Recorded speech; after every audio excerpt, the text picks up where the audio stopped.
COVID je k sreči, z več sreče kot pameti, dejansko mutiral iz tiste alfa delte variante, ki sta bili izjemno nevarni, zlasti za starejše, kjer so ljudje umirali, smo k sreči, veste, da decembra 2020 dobili cepivo, ki je zaščitilo ljudi. Potem to je bilo še vedno obdobje alfa in delta variante.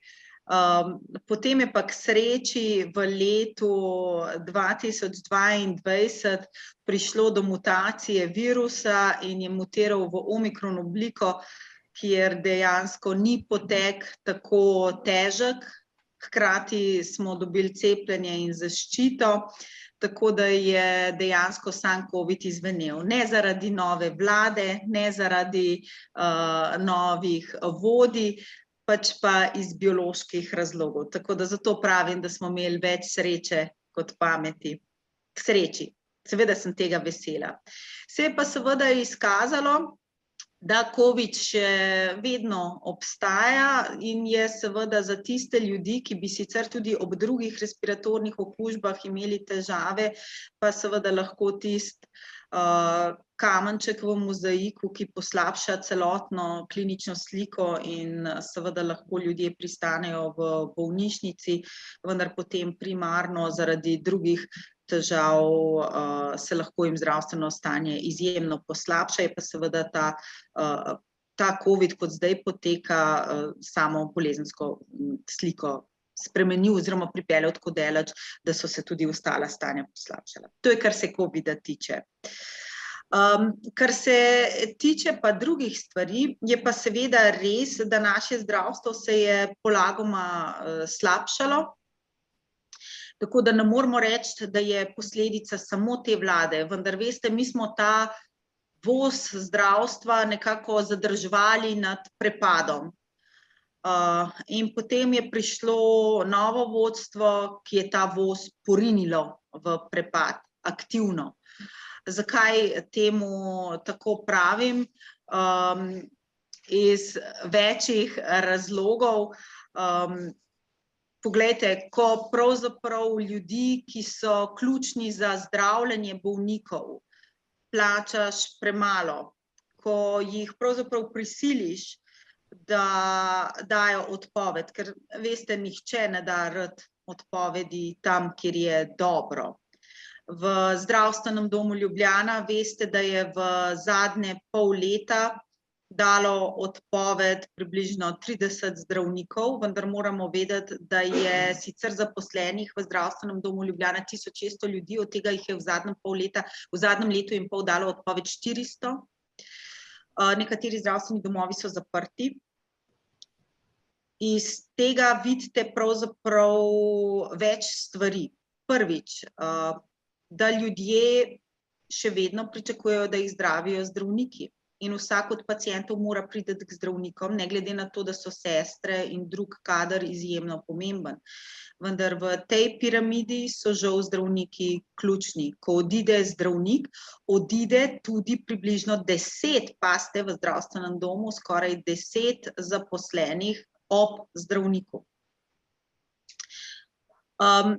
Ti zdravniki, ki so dali odpoved, konkretno v Ljubljani, ja, en manjši delež jih je res šel v pokoj, en manjši delež jih je odšel v druge branže, kot je recimo informatizacija v zdravstvu. En velik delež jih je pa odšel v sosednje občine, kar pomeni, da ostale občine so se znale potruditi, dati koncesije, dati boljše pogoje dela. In so zdravniki šli tja. Nihče ne gre tja, kjer je slabše, vsak praviloma gre na boljše. Iz tega pravzaprav vidimo, da to je eden od razlogov, da pravim, da je nekdo porinil ta voz zdravstva v prepad. Neustrezno ravnanje z zdravstvenim kadrom, zlasti z zdravniki, ker pravzaprav najprej moraš uničiti kader. Naslednja stopnja, ki je, vzameš denar. In ko se bo pravzaprav umaknilo 600 milijonov, kot jih daje Vzajemna za dopolnilno zavarovanje, bo umaknen še denar, ker teh 600 milijonov ne bo tako enostavno dobiti. In bo še dodatno, če se slučajno še kdo drži z zadnjimi prsti za rob prepada, bo to dodatno zgrmelo javno zdravstvo v prepad. In pravzaprav, kaj se pa sočasno dogaja? Izjemno pomembno, da bodo ljudje razumeli, je pa to, da se dodatno PR-ovsko krepi odpor proti zdravnikom, se s prstom kaže nanje, čeprav zdravniki v javnem sistemu smo pravzaprav tisti zadnji delavci, tisti, ki smo med bolnikom in pacientom. In to, da se nas daje, da nas nadrejeni kažejo s prstom na nas, to je podobno, kot če bi, ne vem, delovodja, vodja, tisti, ki je odgovoren za procese, pravzaprav pokazal na zadnjega delavca, da je on kriv, ker nečesa ni naredil, v resnici je pa nadzornik ob tem zaslužil, oziroma celo si zdaj hoče oprati roke ob navadnem delavcu. Hkrati se pa v zavarovalništvu, veste, da dogajajo veliki premiki, kar so ljudje verjetno že opazili, pojavila so se dodatna zavarovanja, ne dopolnilna, ampak dodatna, kjer se premije potihem zvišujejo. To so premije, ki so vas mogoče pred pol leta stale 8 evrov na mesec za preskok čakalne vrste in marsikdo se je za to odločil. Te cene so lahko ostale nizke toliko časa, dokler je ZZZS in dopolnilno zdravstveno zavarovanje pokrilo stroške. Sedaj se pa te premije počasi zvišujejo in kar naenkrat boste videli, to si upam napovedati, če bodo ukinili še dopolnilno zavarovanje, bodo kar naenkrat te premije dodatnega zavarovanja, v kar bomo prisiljeni jih skleniti, zato da bomo sploh prišli do zdravnika, bodo pa kar naenkrat narasle. Vi morate vedeti, da pravzaprav v osnovnem zdravstvenem zavarovanju vsak od nas plačuje približno 13%, majčkeno čez 13%, približno 6,5% damo mi od bruto avtomatično mi, majčkeno več dajo pa naši delodajalci.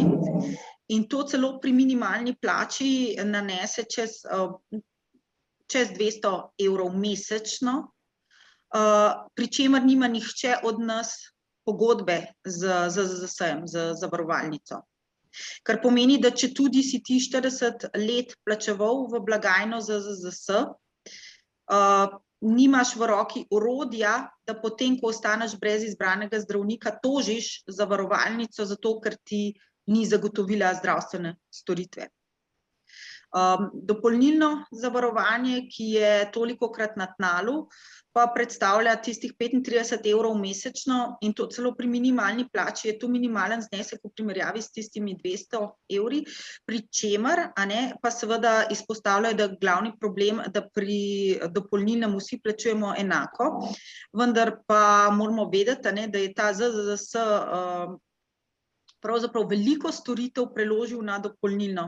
In če boste vi hospitalizirani zaradi miokardnega infarkta, boste približno 20% cene morali doplačati, če dopolnilnega ne bo več. To pa ne bo tako majhen znesek, kot ljudje mislijo. Namreč ZZZS je preložil kar precej storitev, tudi rehabilitacijskih, na dopolnilno zavarovanje. In če bomo to morali enkrat plačevati iz svojega žepa, bo to izredno veliko in seveda zavarovalnice so na to pripravljene, tukaj so ta dodatna zavarovanja. Kot zdravnica nisem študirala zato, da bom presojala, ali nekomu odtegnem zdravljenje ali ga ne. Moja naloga je kot zdravnica poskrbeti za človeka, ki pride k meni v ambulanto. Ker sem pa v javnem sistemu, pa ZZZS bdi nad tem, v končni fazi jaz tudi dobim tako plačo, pa pravzaprav zavarovalnica se ne drži določenih stvari, ki jih ima zapisane. Zelo narobe, naša ZZZS pravzaprav ne funkcionira kot zavarovalnica. nimamo pogodb. Mi pravzaprav ne vemo, kaj nam kot bolnikom pripada. To plačilo v celotno blagajno ZZZS gre neposredno od naše bruto plače preko FURS-a, oziroma, če hočete, nekdo drug zbira ta sredstva za ZZZS in jih potem tja nakaže.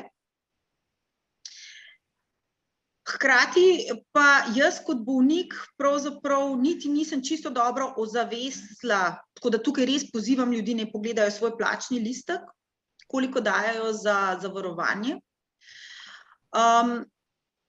In pravzaprav koliko gre avtomatično iz našega žepa, zato da jaz kot bolnik niti ne vem, kaj mi pripade.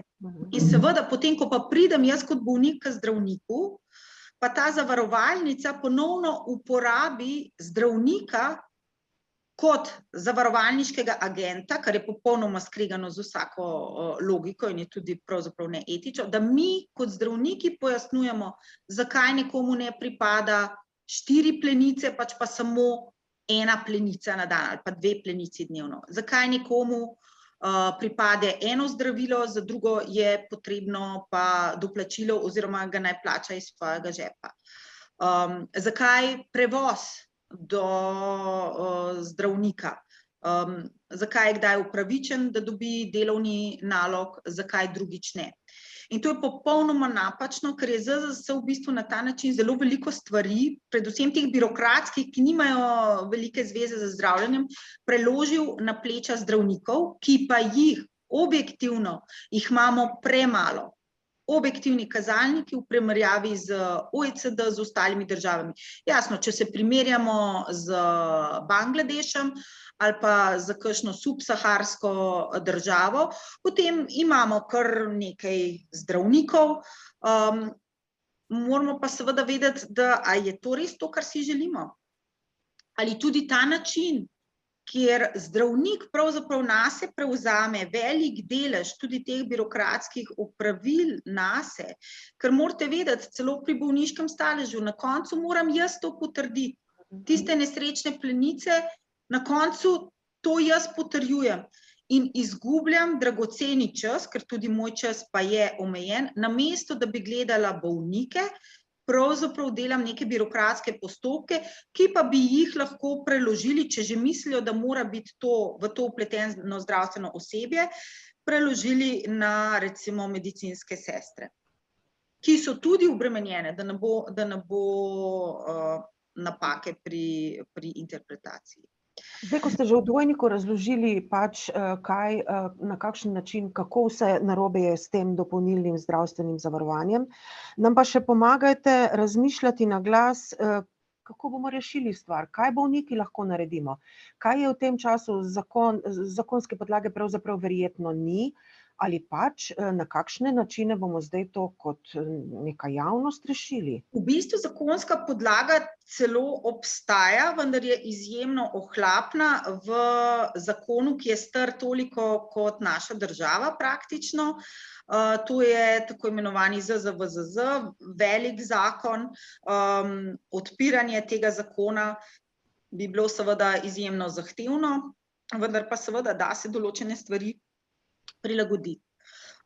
Sama bi si želela, da bi bolniki morda uspeli pogledati na zdravstveno osebje kot na svoje zaveznike. Kar je pa v tem trenutku ob vseh PR-ovskih akcijah, ki pa so usmerjene proti zdravstvenemu osebju, pa izjemno težko. Ampak tukaj bi res rekla, ne vsak pacient pogleda svojega zdravnika, medicinsko sestro, s katero je sigurno kdaj na telefonu oziroma v komunikaciji, in naj se vpraša, ali sem bil res velikokrat deležen od zdravnika vseh teh stvari, ki jih očitajo, in ali je zame kot pacienta pomembno, kako, na kakšen način je plačan zdravnik, ali je zame predvsem pomembno, da jaz dobim od zdravnika tisto storitev.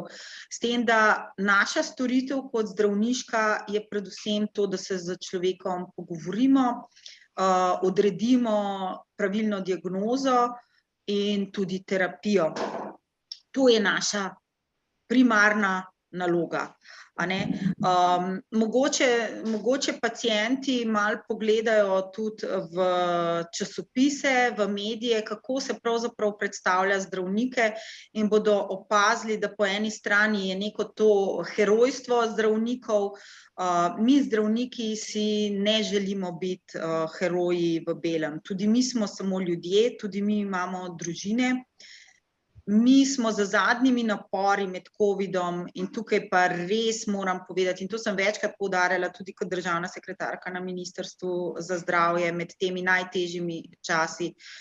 Zdravniki smo stopili skupaj, predvsem na primarnem nivoju, smo prevzeli z velikimi napori, tudi naši otroci so se takrat šolali od doma, tudi mi smo imeli ostarele starše, ampak smo zavestno takrat delali v covid ambulantah, odvzemali brise, cepili, prešli na določene elektronske načine poslovanja, zato ker je bil to pravzaprav edini način, da smo lahko zagotovili delovanje sistema. In smo sedaj po vseh teh letih, po vseh teh 2 letih in pol, resnično smo izčrpani, utrujeni, ne moremo več. Ne, nismo pogoltni, želimo si samo normalno živeti in dejstvo je, da smo obkroženi z državami, kjer so se zavedali, da je zlasti zdravstven kader najbolj dragocen.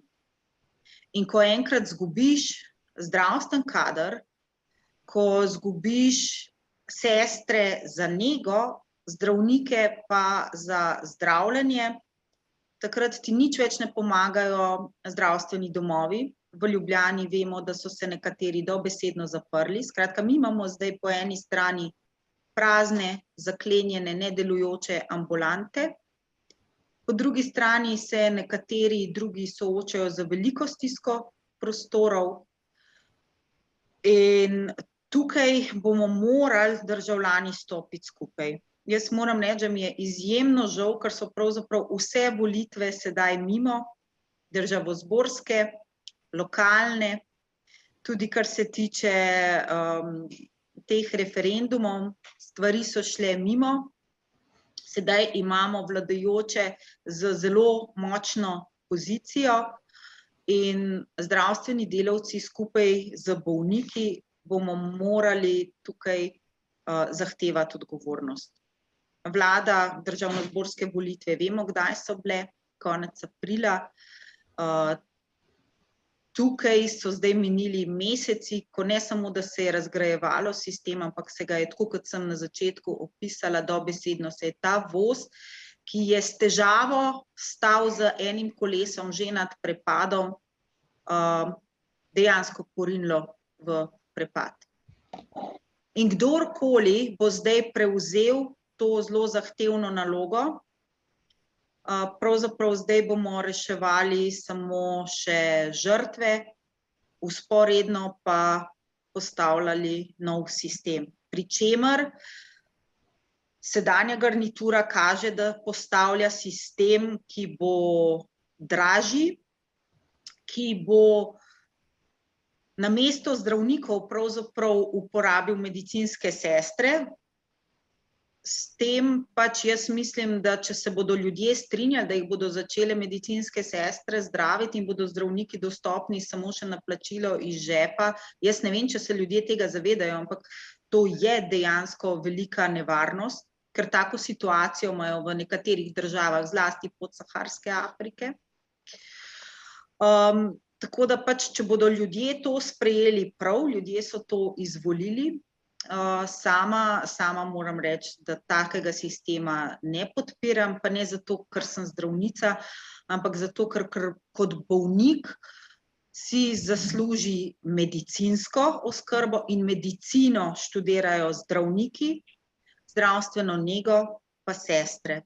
In da obojni skupaj z reševalci in tudi podpornim osebjem pa sestavljajo varnostno mrežo okrog bolnika, kjer pravzaprav kdorkoli umanjka v tej varnostni mreži za bolnika, ni dobro.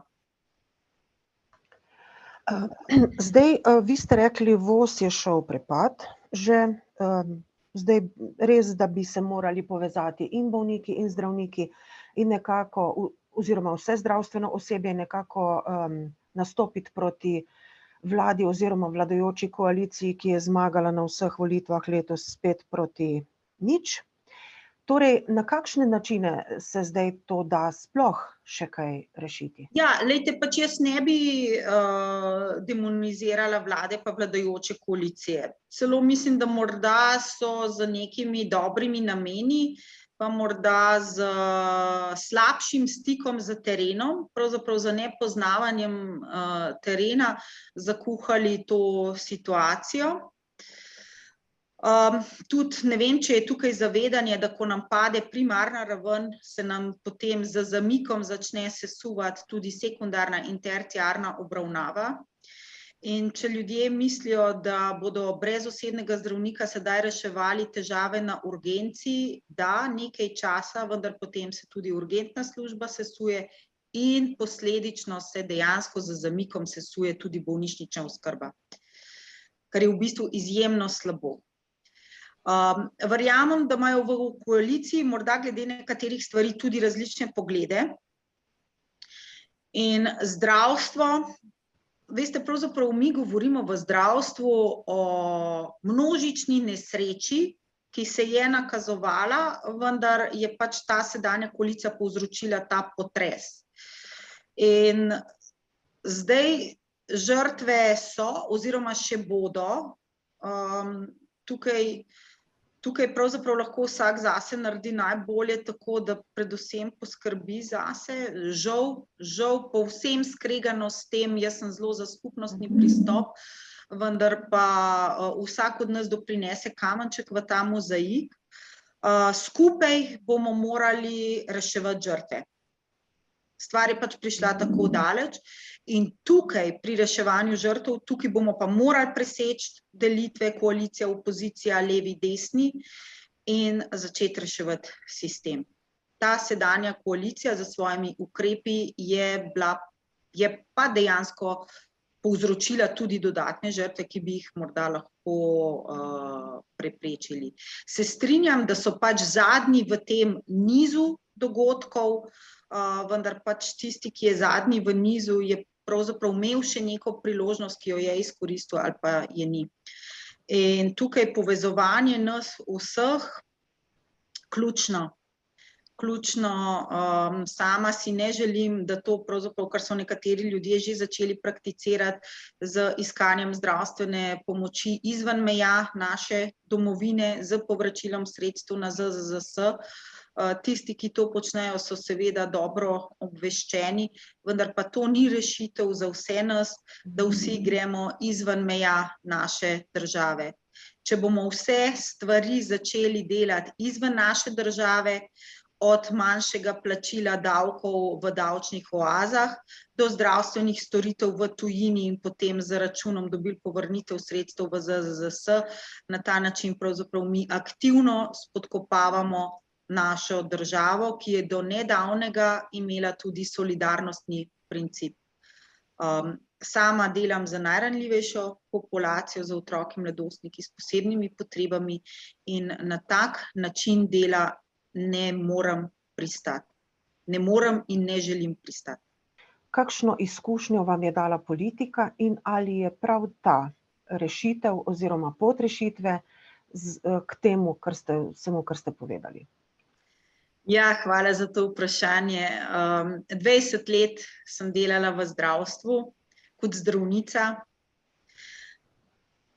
in v bistvu mene ni politika nikoli prej zanimala. A veste, kot zdravnik, ki dela z bolniki, imaš veliko strokovnih izzivov, ki so veliki, pomembni.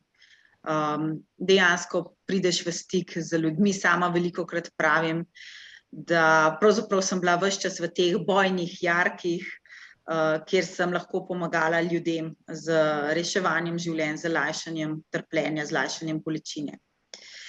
V politiko sem pravzaprav vstopila z klicem za pozicijo državne sekretarke na Ministrstvu za zdravje med covidom v letu 2020. o čemer sem resno razmišljala, se posvetovala z vsemi meni ljubimi, za družino, z strokovnjaki, z mojimi kolegi v zdravstvu, ker sem bila v velikem precepu. Politika za nekoga, taki ljudje, kot sem sama, se ne bi pravzaprav nikoli smeli ukvarjati s politiko, ker bi morala politika ustvarjati razmere, v katerem bi ljudje, kot sem sama, najbolje poskrbeli za bolnike. Vendar pa je prav COVID kot tak, veste, da v zdravstvu smo pravzaprav pričakovali neko tako veliko pandemijo, ki se zgodi enkrat na 100 let, pušča velike žrtve in takrat se mi je zdelo, da lahko kot zdravnica z izkušnjami iz terena, pravzaprav iz jarkov doprinesem ta svoj delež v reševanje celotne zdravstvene situacije in zdravstvenega sistema. Imate prav, naučila sem se ogromno, videla sem, da se veliko da narediti, moji kolegi tudi zelo dobro vejo, jaz sem pomagala da smo končno po 30 letih sprejeli pravilnik za sistematične preglede otrok in mladostnikov, otroke, športnikov.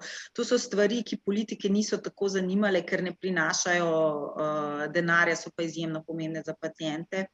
Pomagala sem pri postavljanju rehabilitacijskih programov na ministrstvu, da smo končno to pokrenili. Z ZZZS smo imeli nekaj pomembnih pogajanj, tudi glede plačila teh rehabilitacijskih programov, za onkološka zdravljenja, za upravljanje z podatki, tudi za na izidih temelječe zdravljenje, izjemno pomembno za bolnika. In sem pravzaprav videla, da se marsikaj da. To so predvsem stvari, ki ne potegnejo veliko sredstev, so pa organizacijsko zelo zahtevne in delajo izjemno razliko za paciente. Se pa na tem ne da zaslužiti, ne? Ampak pač ministrstvo potrebuje vsake toliko časa tudi ljudi, ki ne razmišljajo o zaslužkih, pač pa razmišljajo o bolnikih. Hkrati sem videla, da je sistem izjemno kompleksen, izjemno zahteven in pač en človek ne more ničesar. Tukaj je dejansko potrebna zaveza, ne samo celotne vlade, ampak dejansko zaveza tudi različnih deležnikov. Sama se velikokrat pohecam, mislim, saj niti ni hecno, v bistvu je tragedija, da bi se morali v tem hipu za par let iz zdravstva umakniti vsi, ki v zdravstvu služijo. Ne, to niso zdravstveni delavci, zdravniki ali pa medicinske sestre. Tukaj gre predvsem za dobavitelje, tukaj gre tudi za gradbeni lobi, tukaj gre za ljudi, ki v zdravstvu so do zdaj veliko služili, vendar je zdravstvo zdaj tako na tleh, da se mora umakniti za nekaj let, da mi postavimo zdravstvo nazaj za bolnika. Potem pa verjamem, da bodo situacije spet bolj ugodne in se pač tem zaslužkarjem nekako se jim ne moreš izogniti, ne? Ampak v tem hipu bi bilo najbolj etično, da se vsi te ljudje umaknejo in pomagajo pri reševanju. V letošnjem letu imate pa prav, so bile pa državnozborske volitve, veste, da jaz sem se pridružila temu gibanju Povežimo Slovenijo preko Ljudske stranke. Zdelo se mi je ključno, da bi ljudje končno, da smo med covidom morda ljudje spoznali, da je pomembno povezovanje. Žal ljudje tega niso prepoznali in kljub temu, da sem sama dobila dovolj glasov za pomočjo ljudi na štajerskem koncu, če bi vsi toliko naredili, bi pravzaprav Povežimo Slovenijo prišla v parlament. Sem potem ponovno poskusila v Ljubljani, pri čemer pa moja glavna agenda, in to pa ljudje vejo in mislim, da je 5000 ljudi v Ljubljani to dejansko prepoznalo. Moja glavna agenda ni bila spodnesti sedanjo strukturo, pač pa je bila na mizo ponovno prinesti zdravstvo. In ljudje vejo, da mi je to uspelo. V četrtek, dan pred volilnim molkom, se je bil pravzaprav župan glavnega mesta prisiljen usesti z sedanjim ministrom za zdravje, da se je končno odprla tema, ki je bila 16 let v Ljubljani zanemarjena in ki je vodila v izgubo osebnega zdravnika za marsikoga v Ljubljani. Tako da, če nič drugega, uspelo mi je postaviti zdravstvo ponovno na mizo, obrniti žaromete v to tematiko In tukaj se zahvaljujem vsem, ki so vseeno volili za nas, zame osebno in tudi za to, da sem danes v mestnem svetu Ljubljana, kjer obljubljam, da bom še vedno opozarjala na to problematiko, vendar pa veste, en človek v 45 skupinski množici nekaj lahko pove, koliko pa naredi, je pa seveda drugo vprašanje. Vendar pa obljubljam, da ravno to je bil moj namen, da se me ne utiša, da bom še naprej opozarjala na te stvari, ki so ključne za nas bolnike. Kot zdravnica, ki sem delala z najtežje bolnimi od nekdaj, tam, kjer je pravzaprav marsikdo že obupal, pa lahko rečem, da kljub izjemno slabi situaciji vem in verjamem, tudi iz mojih prejšnjih izkušenj, vedno se nekaj da narediti. Tudi ko pride do množične nesreče, se da reševati žrtve, se da vplivati na kakovost življenja, seveda samega dejstva o uničenju zdravstva, tega pa pravzaprav ne moramo prekiniti, žal je do tega prišlo, veliko je doprinesla sedanja garnitura z ukrepi, ki so samo pospešili razgradnjo oziroma jo še dodatno pospešujejo, dajejo še pospešek tej razgradnji. Ampak pač reševali bomo morali, jaz mislim, da je vredno se truditi, bo pa težko. Sama mislim, da tole sploh še ni doseženo dno, dejansko zna biti huje. In ko bo huje, morda bodo takrat ljudje spoznali in tudi uporabili sredstva, ki so jih uporabili že med covidom. Glas vsakega od nas šteje, sama sem pristaš volitev, mislim, da je prav, da je to tisto demokratično orodje, vendar pač ljudje včasih šele ko na lastni koži izkusijo, kaj se je pravzaprav zgodilo, potem ukrepajo. Tako da verjamem, da se da, predvsem ne smejo ljudje obupati. Ljudje ne smete obupati in še nekaj, ljudje niste krivi za nastalo situacijo. Bolniki nismo krivi za to, kar se je zgodilo v zdravstvu. Vprašanje pred koncem sva najinega pogovora, če bi vas zdajšnji minister za zdravje povabil kot svojo dodatno moč, kot sekretarko državno, ali kaj drugega podobnega na Ministrstvu za zdravje bi sprejeli? Mislim, da te nevarnosti ni. Po drugi strani pa ne moreš graditi, dokler ni nekdo pripravljen povedati, biti pripravljen pogajati. Veste, tudi ta pogajanja za zdravnike v resnici sploh niso bila pogajanja. To so bile brezizhodne situacije, brez prave želje po reševanju problemov. In iti v volčji brlog, kjer pravzaprav imajo še vedno namen te požreti, tega namena nimam. Sem pripravljena pomagati z izkušnjami, vedno sem pripravljena na pogovore, vendar pač, ko se situacija zaostruje, se moramo zavedati, da pravzaprav se pogajalska izhodišča pa spremenijo. In tukajle si je sedanja garnitura s svojim načinom dela, z tudi sprejetimi zakonodajnimi ukrepi, pravzaprav zelo zaostrila pogoje pogajanj z vsemi nami. Minili so meseci in še minevajo, situacija se izjemno slabša, neke pripravljenosti z njihove strani ni bilo, kar smo videli, izkusili na lastni koži.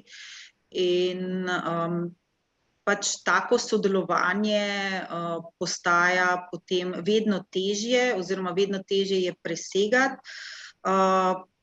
Tako da seveda moramo biti pa vedno pripravljeni za sodelovanje, iskreno pripravljeni. Jaz sem pripravljena, iskreno, vendar z zelo jasnimi cilji, zelo jasno opredeljenimi pogoji oziroma projektno.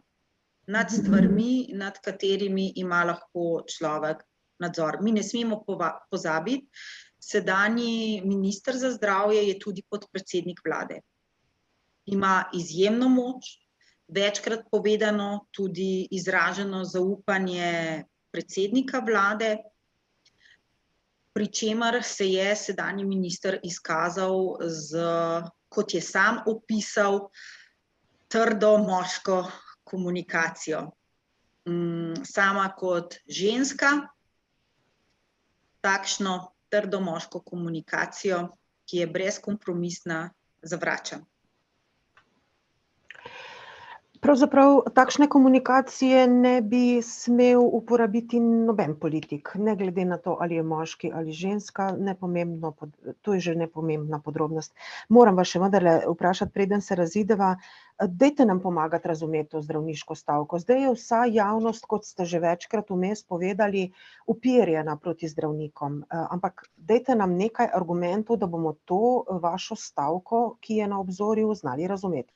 Ja, hvala za to vprašanje. Jaz moram reči, da čez vikend smo se dobili z kolegi in smo se tudi pogovarjali o tem. Stavka je zadnje orodje in zelo neugodno orodje. Prvič zato, ker nas vsi bolniki počakajo in si za stavko zdravniki naredimo dodatno delo. Drugič pa zato, ker je to orodje, ki je pravzaprav uperjeno proti našim bolnikom. In mi si ga ne želimo uporabiti. To je tisto zadnje, ko pravzaprav smo na čolnu, ki se potaplja oziroma se je že praktično potopil. In malo ljudi je v takšni situaciji pripravljeno reševati druge. Zdravniki smo med covidom na svoj račun, na račun svojih družin, tudi marsikatera sestra v našem timu, smo pravzaprav zanemarili potrebe svojih najdražjih, hodili v službo, medtem ko so se naši otroci šolali od doma. Naše plače se niso prav nič dvignile. K sreči so se sestrske plače novembra 2021 dvignile, zdravniške se niso. Mi smo opozarjali na vse te stvari. Žal med covidom smo se pričeli zdravniki potapljati, sedaj smo zdravniki pod vodo. Tako zelo pod vodo smo, da nekateri naši kolegi tudi zapuščajo ta poklic. Ljudje naj se vprašajo, kaj bi sami naredili v taki situaciji. Utopljajočega rešuješ, ko ti sam zadržuješ glavo nad vodo, ko te to potisne pod gladino in nas je vlada, sedanja vlada za svojimi ukrepi dodatno potisnila pod gladino, pričneš reševati samega sebe. Jaz si želim, da do zdravniške stavke ne pride, ker kot sem rekla, to je orodje, ki škoduje bolnikom in tudi zdravnikom. Vendar enostavno več kot opozarjati, pisati, prositi, hoditi na pogajanja, ki niso pogajanja, pač pa so ultimati z vladne strani, ne moremo in ne znamo. Marsikdo od kolegov, ki si stavke ne želi, je potihem odšel iz sistema. Je odšel k koncesionarju v sosednjo občino, niti ni sam pridobil koncesije, pazite, ampak se je umaknil v drugo občino iz Ljubljane, je odšel v drugo državo, je odšel v drugo stroko. Ljudje, ki mislijo, da moramo zdravniki v svojo škodo za voljo Hipokratove prisege se žrtvovati v neskončnost, Do neke mere to gre. Žal zdravniki ne zmoremo več. Mi ne zmoremo več delati poklica, ki ga imamo radi, ki ga ljubimo, ki smo ga delali dolgo časa. Razlogi, ki nam jih včasih poskušajo očitati, da bi morali oddelati leta študija v javnem zdravstvu, mi to sedaj že delamo. Vendar pa ne gre za leta študija, ker pravzaprav tudi novinar, ko konča fakulteto, ni zavezan oziroma se niti ne morejo vsi zaposliti verjetno ali na RTV Slovenija ali pa pri Delu oziroma pri takih revijah. Podobno velja za zdravnike, vendar ko zdravnik vpiše specializacijo in danes je specializacija obvezna za vse nas, z namenom, da bolniki dobijo bolj strukturirano in jasno predpisana znanja pri zdravniku, v kateremu se oglasijo, imamo že sedaj v zakonu predpisano, da leta specializacije, to se pravi tako, ko smo že zdravniki, ko nas srečujete na oddelku, oddelamo v javnem zavodu in to počnemo. Kdor teh let ne oddela v javnem zavodu, se mora bodisi izplačati in nekateri tudi to opcijo izberejo, večina jih pa oddela ta leta. Tudi sama sem jih oddelala in tudi prav je tako.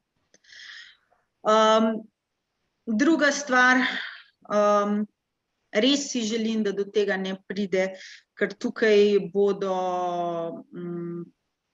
resnično tudi za bolnike to ni najboljše. Mi smo se zelo veliko pogovarjali, kako to narediti. V taki stavki sicer imamo mi točno predpisano, tako da ne bomo odklanjali urgentne oskrbe. Mogoče bom tukaj še povedala eno idejo, ki je pa moja osebna, moram reči, da mojim kolegom se zdi preveč nora, da bi jo tudi poskušali uresničevati, ampak se neka, da bi morda za tisti čas stavke na glavnem, recimo na Kongresnem trgu, zdravniki si pač prinesli stetoskope, halje in v sklopu tega pregledovali vse paciente, ki bi se takrat želeli pogovoriti z nami sodelovati, ne glede na to, da bi šlo pravzaprav za neke vrste pro bono delo, ampak zato, da bi pravzaprav ljudje videli, zakaj gre v sami stavki. Tako da mi urgentnih primerov ne bomo odklanjali ranljivih otrok, mladostnikov med stavko, tako da to v bistvu niti ni prava stavka. Obstaja eno orodje, ki je bolj ustrezno in to je preklic soglasja za nadurno delo. Veste, da pravzaprav že pred leti bi morali v Sloveniji začeti izpolnjevati evropsko direktivo, da bi zdravniki delali tako, kot delajo v Avstriji, maksimalno 40+8 ur na teden. Če vsi zdravniki oddamo preklic soglasja za nadurno delo in na ta način naše plače nenadoma padejo iz tistih 5.000 evrov neto za nečloveške napore in mnogo več kot 48 tedenski delovnik, naše plače ponovno postanejo to, kar so. Za mladega zdravnika specialista 1500 evrov neto, za najvišje plačanega specialista, strokovnjaka z najvišjimi kompetencami v državi pride to približno nekaj čez 2200 evrov neto. In hkrati bi na ta način zdravniki še vedno delali več, kot dela povprečen, to se pravi 40+8, 48 ur tedensko. Se pa nam sesuje urgentna služba, sesujejo se nam nočne službe v bolnišnicah, sesuje se nam cel zdravstveni sistem. Brez stavke. In tukaj jaz ne vem, če se naši odločevalci zavedajo in zelo dobro je pa PR poskrbel, da pravzaprav tukaj ni v javnosti znano, pravzaprav koliko delamo, kako delamo.